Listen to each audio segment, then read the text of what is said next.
Permutation and combination को start करते हैं। पहले परम्यूटेशन समझेंगे, कॉम्बिनेशन समझेंगे, देन परम्यूटेशन कॉम्बिनेशन प्रोबेबिलिटी के साथ कैसे वर्क करता है उसको अपन आगे की वीडियोस में देखेंगे। सबसे पहले तो आप समझिए इनका बेसिक मीनिंग क्या होता है। जैसे अगर हमने बोला कॉम्बिनेशन है, कॉम्बिनेशन एंड परम्यूटेशन,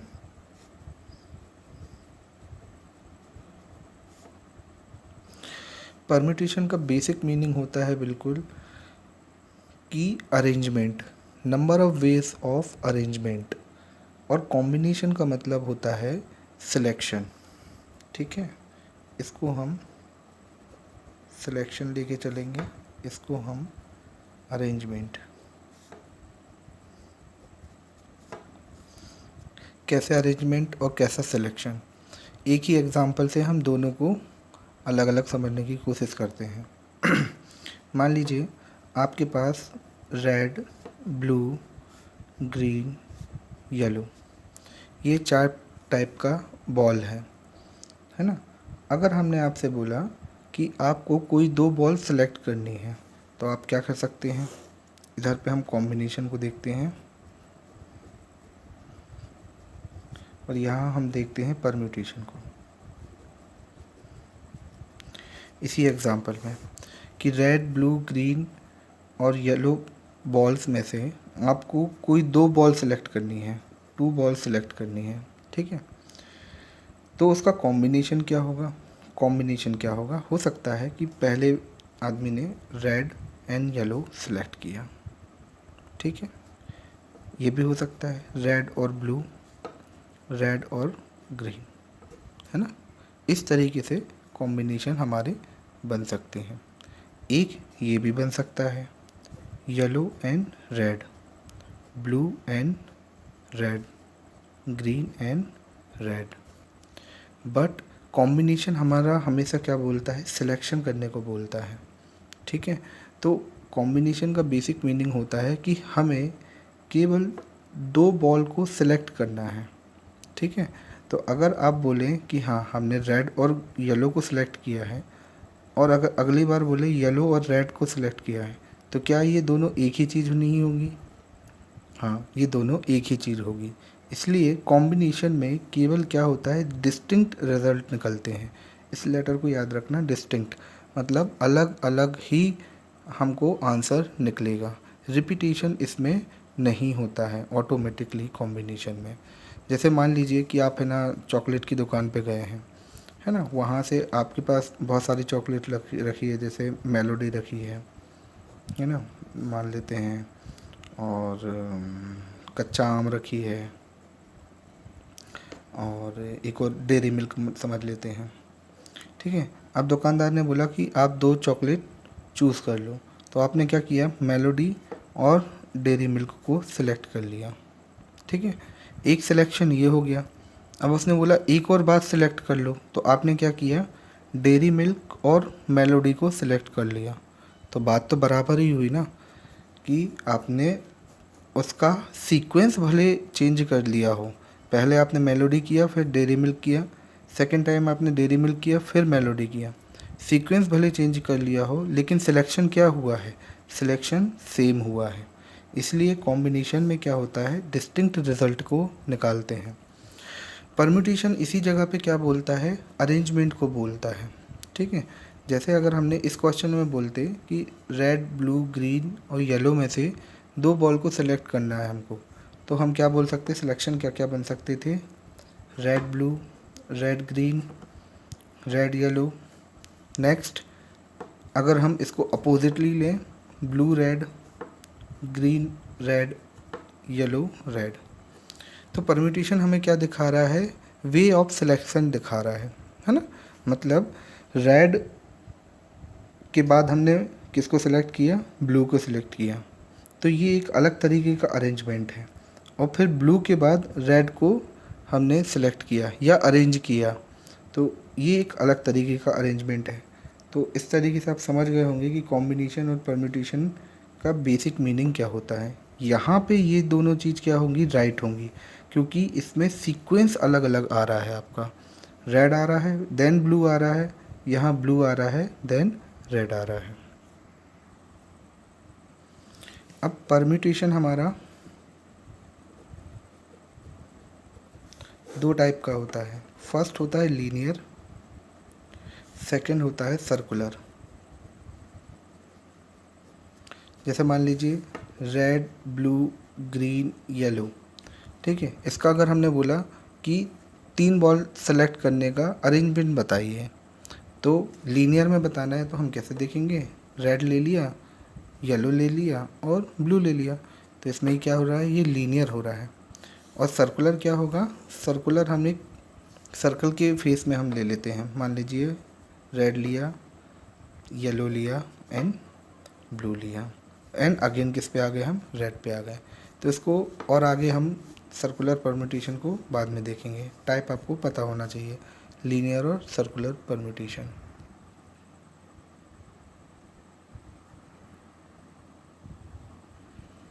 अब परम्यूटेशन को स्टार्ट करने से पहले हम थोड़ा फैक्टोरियल को सॉल्व करना देख लेते हैं।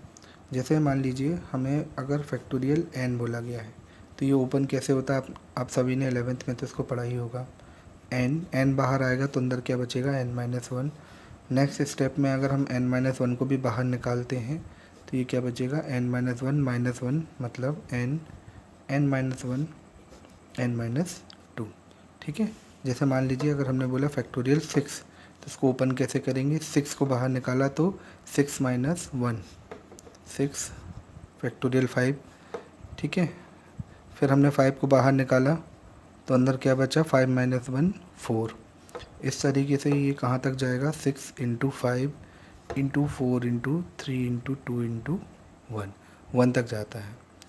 सेकेंड चीज़ रिमाइंड करने की है कि हमेशा फैक्टोरियल 0 की वैल्यू क्या होती है, 1 होती है, ठीक है। अब जैसे ये क्वेश्चन हमको दिया है फैक्टोरियल 20 अपॉन फैक्टोरियल 18, ठीक है।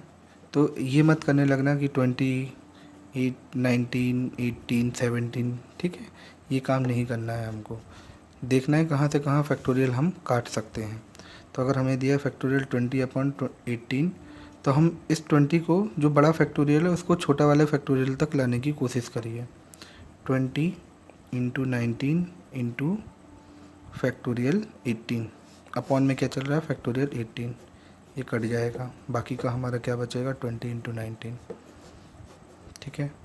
सेकंड क्वेश्चन हमारा क्या बोल रहा है, factorial 10 upon factorial 6 upon factorial 4, factorial 10 upon factorial 6 × factorial 4। Obvious ही चीज़ है, 10 को 6 तक लेके आना है हमको। 10 9 8 7 फैक्टोरियल 6 अपॉन फैक्टोरियल 6 × फैक्टोरियल 4, ये कट जाएगा। अब नीचे का जो फैक्टोरियल है उसको भी आप ओपन कर लेंगे। 10 × 9 × 8 × 7 4 × 3 × 2 × 1। अब कंप्लीट सॉल्व करके नहीं दिखाना है क्योंकि वीडियो बहुत लंबा हो जाएगा। इस टाइप का क्वेश्चन आप नॉर्मल कैंपस में देख सकते हैं। 1 upon factorial 9 plus 1 upon factorial 10 equal to x upon factorial 11।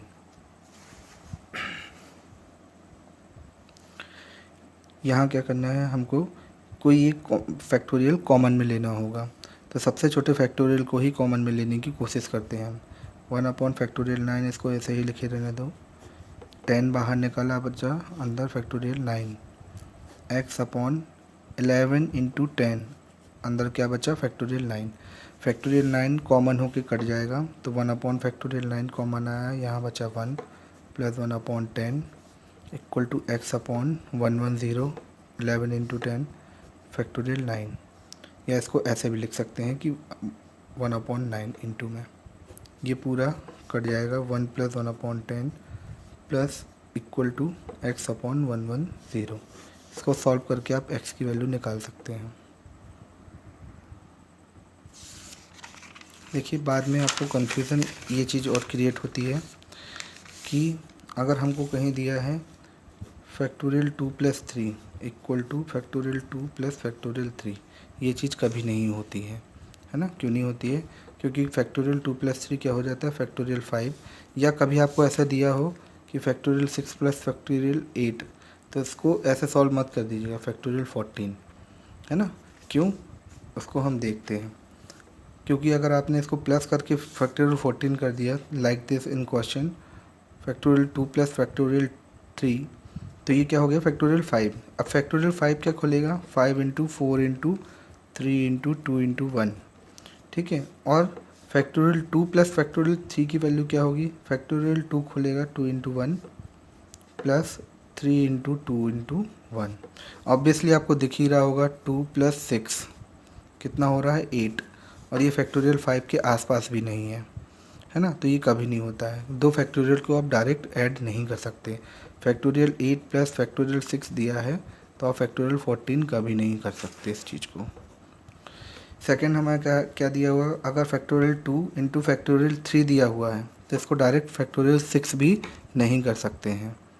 क्यों, क्योंकि इसको भी आप देख लीजिए 2 × फैक्टोरियल 2 ओपन हुआ 2 × 1 इंटू फैक्टोरियल 3 ओपन होने के लिए 3 × 2 × 1, 3 × 2 = 6, 2 × 12। लेकिन फैक्टोरियल 6 कैसे ओपन होगा, है ना, ये वे टू मच है इसके कंपैरिजन में। तो ये दोनों चीज़ें याद रखना, ये दोनों हमेशा क्या होती हैं, फॉल्स होती हैं।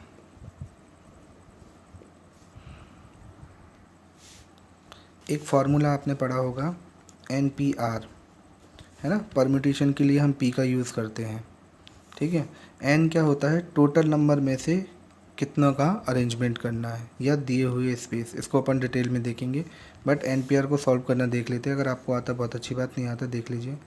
जैसे NPR क्या होता है, factorial N/, factorial N - R, ठीक है, सिंपल सी चीज़ होती है। अगर हमें क्वेश्चन दिया है 5P3, इसको हम ऐसा भी बोल सकते हैं P5, दोनों एक ही बात होगा। तो 5P3 है, तो क्या काम होगा आगे इसका, इसको ओपन NPR जैसा ओपन कर लेंगे। फैक्टोरियल 5 फैक्टोरियल 5 - 3 फैक्टोरियल 2, जो हमने ऊपर सॉल्व करना सीखा है उसी को कर लेंगे। 5 × 4 × 3 इंटू फैक्टोरियल 2 अपॉन फैक्टोरियल 2, 60। अगर हमें दिया है P5, या 5P5, तो क्या हो जाएगा ये factorial 5 upon factorial 5 - 5, factorial 5 upon factorial 0, ठीक है। 0 देख के डिनोमिनेटर में हमारा मन करने लगता है इसको इनफाइनाइट बना दें, लेकिन फैक्टोरियल की केस में नहीं होगा। फैक्टोरियल 0 क्या होती है, वैल्यू हमेशा 1 होती है, तो बचेगा क्या फैक्टोरियल 5। मतलब कहीं पे भी आपको अगर ऐसा दिखता है 10P10, तो आपको सीधे डायरेक्ट फैक्टोरियल 10 ले लेना है शॉर्ट फॉर्म के लिए। नेक्स्ट क्वेश्चन देखते हैं, 2 × 5 factorial 5P3 = NP4, find the value of n। ठीक है, सॉल्व भी करते जाना और कुछ ही नहीं है। Factorial 5 upon factorial NPR, factorial 5 upon factorial 5 - 3 कितना बचा 2, इक्वल टू NP4, मतलब factorial n upon factorial n - 4। इसको सॉल्व करते जाते हैं हम। ये फैक्टोरियल 2 और 2 एक ही चीज़ होती है। चलिए ओपन कर लेते हैं, ये पूरा कट हो जाएगा। अब यहाँ बचा factorial n upon factorial n - 4। इन दोनों फैक्टोरियल में बड़ा क्या है, हमें ऑब्वियसली चीज़ दिख रही है, इसमें से 4 माइनस हो रहा है, इसमें से कुछ भी माइनस या एडिशन नहीं हो रहा, तो ये चीज़ तो बड़ी ही है, फैक्टोरियल ये बड़ा है। इसको ऐसे देख सकते हैं, अगर फैक्टोरियल 10 दिया है, फैक्टोरियल 10 - 4 दिया है, मतलब फैक्टोरियल 10 अपॉन फैक्टोरियल 6, आपको पता ही चल गया होगा कौन बड़ा है। तो जो बड़ा फैक्टोरियल होता है उसमें ओपन करके छोटे फैक्टोरियल बनाने की कोशिश करते हैं। n बाहर निकाला, अंदर क्या बचेगा n - 1, लेकिन चाहिए क्या हमको n - 4, तो हम n - 1 को भी बाहर निकाल लेंगे। फिर अंदर क्या बचा होगा देखो फैक्टोरियल n में से n निकाला तो क्या बचा n - 1, फिर n - 1 बाहर निकाला तो n - 2 बचा, n - 2 बाहर निकाला तो n - 3 बचा, तो n - 2 n माइनस थ्री, अंदर बचा n माइनस फोर, अपॉन में है फैक्टोरियल n माइनस फोर, ये कट जाएगा। क्या बचा हमारा फैक्टोरियल 5 ओपन होके क्या होगा 5 into 4 into 3 into 2 into 1, n minus one, n minus two, n minus three. अब n का मल्टीप्लाई देखिए आपस में कितने बार है 1 2 3 4, n to the power 4 polynomial बन जाएगा। बहुत लंबा क्वेश्चन जाएगा अगर ट्रेडिशनल मेथड से आप करने लग जाएंगे तो इसको हमें क्या है यहाँ इनके फैक्टरों से कंपेयर करना है। तो इसको हम कैसे लिख सकते हैं 4 को कैसे लिख सकते हैं 5 माइनस वन, 3 को कैसे लिख सकते हैं 5 माइनस टू, 2 को कैसे लिख सकते हैं 5 minus three, 5 minus four, n minus one, n minus two, n minus three. Compare कर लीजिए, देखिए n माइनस थ्री और n माइनस थ्री, ये क्या हो जाएगा n किससे कंपेयर हो जाएगा 5 से, n 4 किससे कंपेयर हो जाएगा n माइनस वन से। तो इस तरीके से हम n की वैल्यू बता सकते हैं कितना होगा हमारा 5 होगा। 3 भी कंपेयर इससे हो जाएगा हमारा n माइनस थ्री।